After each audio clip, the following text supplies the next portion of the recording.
Lista 3, exercício 7. Na figura ao lado temos R1 igual a 5 ohms, R2 igual a 10 ohms, R3 igual a 15 ohms, C1 igual a 5 microfarads, C2 igual a 10 microfarads e a fonte ideal tem uma força eletromotriz de 20 volts. Supondo que o circuito se encontre em regime estacionário, qual é a energia total armazenada nos dois capacitores? Bom, então, para a gente resolver esse problema, a gente tem que, na verdade, entender o que está acontecendo no circuito. Quando a gente liga a fonte ao circuito, o que vai acontecer é que vai passar uma corrente, no caso I, pela fonte. Essa corrente vai chegar nesse ponto de nó aqui, que eu vou chamar de A. Isso vai se dividir em duas correntes. No caso, I1 e I2 para o capacitor C1. Aí ele chega no ponto B. No caso, o I1 chega no ponto B e se divide em, no caso, I. Vamos chamar aqui de IC2 e aqui em cima, passando pelo capacitor 1, IC1. Aí ele chega no ponto C, do ponto B ele vai se dividir em IC2 e I3, que é a corrente que vai passar por esse pedaço de fio aqui. Essa corrente 3 com a IC1 se juntam e gera a corrente I4 que está passando pelo resistor R2. E I4 com o IC2 chega no ponto D, certo? Que se junta de novo e volta a ser a corrente I, que é a mesma que passa pela fonte, certo? Então o circuito é colocado dessa forma.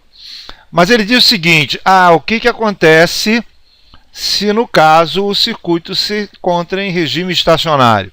Aqui eu só gostaria de deixar claro que o conceito amplo de regime estacionário é aquele que diz que a corrente é a mesma em todos os pontos do circuito. Não importa no caso se essa corrente está variando ou não. O regime estacionário é esse. As correntes estariam em regime estacionário mesmo se elas variassem no tempo. Então aqui o regime estacionário que ele está colocando, a forma que ele está colocando o seu regime estacionário é que os capacitores passam a estar carregados, certo? A tal ponto que a corrente não varia no tempo.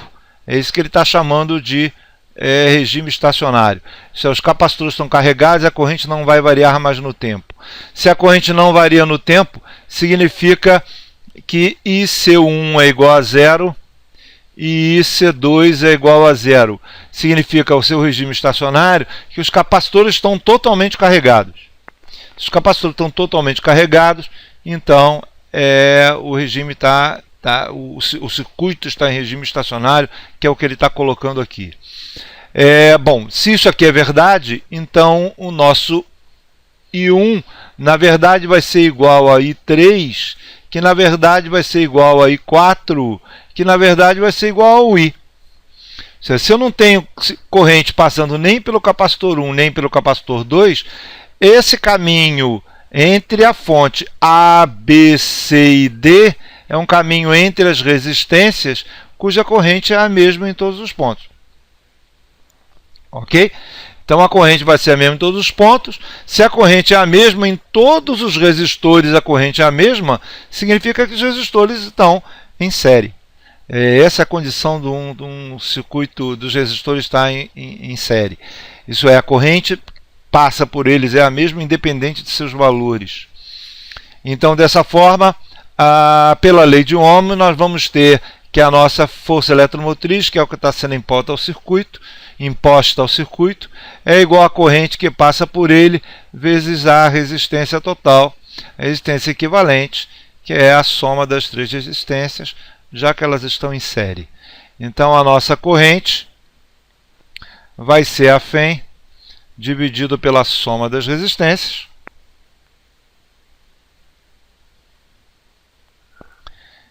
que é 20 dividido por 30, que é a resistência total, certo? Que é a resistência equivalente, que é 2/3 de ampere, isso é 0,5 67 amperes é a corrente que passa pelo circuito.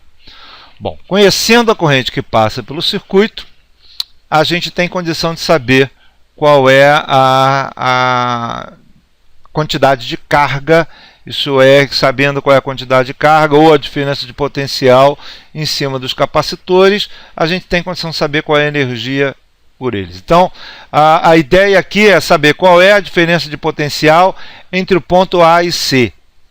A diferença de potencial entre o ponto A e C, que é igual à diferença de potencial entre o ponto A e B, é igual à diferença de potencial em cima do capacitor. Isso é, no caso, VC1, que é a diferença de potencial em cima do capacitor 1, é na verdade igual a VAC, que é na verdade igual a VAB. Já que o potencial no ponto C é igual ao potencial no ponto B, e porque esse fio tem sua resistência desprezível. Então, no caso, quem é a diferença de potencial em VAB? É simplesmente a resistência R1 vezes a corrente que passa pelo circuito. A resistência R1 é de 5 ohms e a corrente que passa no circuito é de 0,67. Então, a diferença de potencial em cima do capacitor 1 é, na verdade, 3,3 volts. Conhecendo, então, a diferença de potencial em cima do capacitor C1, eu tenho condição de saber qual é a energia acumulada nele. No caso, a energia acumulada no capacitor 1 vai ser meio de C1 vezes VC1 ao quadrado. Certo? E essa conta fica, no caso, C1 pelo problema 5 vezes 10 a menos 6 farads, né? 5 vezes 10 a menos 6 farads, né? Meio disso, né? Dividido por 2, vezes 3,3 ao quadrado, que é a diferença de potencial em cima do capacitor 1. Essa conta fica 27 vezes 10 a menos 6, isso é 27 microjoules, certo? É a quantidade de energia acumulada no capacitor 1. Bom, o processo no capacitor 2 é idêntico. Isso é, no caso, o VC2, né, DDP no capacitor 2, é igual a VBD, que é igual a VCD, certo? Já que B e C têm o mesmo potencial. E o potencial VCD, na verdade, é potencial em R2. Isso é R2 vezes a corrente que está passando. O R2 é 10 ohms, vezes 0,67, que é a corrente que está passando por ele. Isso dá 6,7 volts. Ok? E então, a energia acumulada no capacitor 2 vai ser meio da capacitância do capacitor 2, que é 10 microfarads. 10 vezes 10 a menos 6, vezes a DDP, que é 6,7 volts ao quadrado. Então, a energia do capacitor 2 fica 2,2 vezes 10 a menos 4, certo? Isso é 0,22 milijoules. É a quantidade de energia acumulada no capacitor 2 no circuito. Então, a energia total vai ser a soma das duas, né? Ele quer qual é a energia total armazenada nos dois, né? Então, vai ser a soma das duas. Aqui dá mais ou menos 220 mais 27 dá 247. Então, a energia total fica 0,25 milijoules.